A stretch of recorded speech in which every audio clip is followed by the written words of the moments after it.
ها هذا وقور عصرة أنا سيدا عادة وحن كسو بحي إرادة أما البابك قريقا أنا أسي جيدا لنك مسجدك سيان صلاة عصر أسو تكدو قفو لبوجدك مرأي وحو أسعودا مسجدك حافظ الشيخ علي وتجيو قورتي أنقاري مسجدك waxaan halkaas ku arkay dhalinyaro badan oo waajibaadka salaada gudanaysa balse si kadiisa waxay indhahaygu u qabteen oday waayeel ah oo kaligiisa quraan akhrinaya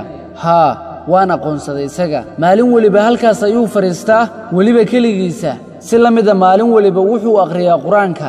waa yaab sidoo kale odaygan mar waliba oo aad aragto wuxuu leeyahay muuqaal soo jiidasho leh dadkoo dhanna way ku soo leexdaan markay arkaan waa duq oo waa kan ugu daada weyn ee masjidka ku tukada balse waxa cajiibka ah inuu yahay kan ugu qurxoon looguna jecel yahay masjidka xaafadda isla goortiiba dhankiisa ayaan u dhaqaaqay si naxariis leh oo waalidnimo ku jirta ayuu ii dhahay halkan soo fariisa wiilkaygiiyow waan fariista aniga oo maanka ku haya su'aalo dhowr ah sababta uu mar waliba u yahay kan ugu soo horeeya ee masjidka yimaada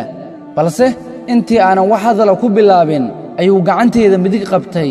wuxuuna dhahay wiilkaygiiyow dhegayso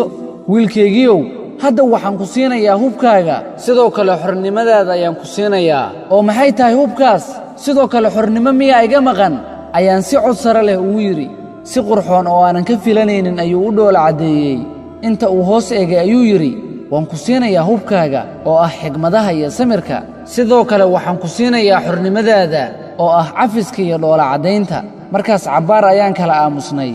balse intii aan salaada la aqmin waxaan weydiiyey su'aal oo ahayd maxay tahay sirta waayeelnimadaada u bedeshay dhalinyaranimo maxay tahay sirta gabowgaaga iyo taagdaradaada u bedeshay awood iyo tamar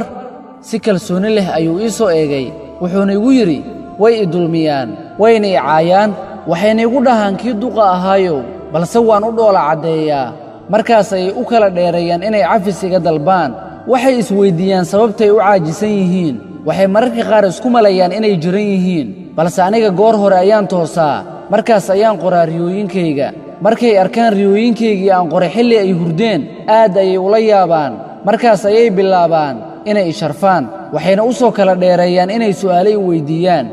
inta uu madaxiisa ii soo dhoweeyey ayuu igu yidhi sirta guusha waa 4 1 goor hore oo aad toosto 2 alle oo aad in badan u noqoto 3 kuwa ku gafa oo aad cafido una dhoola cadayso iyo xigmadaha oo u qaadata sida cuntada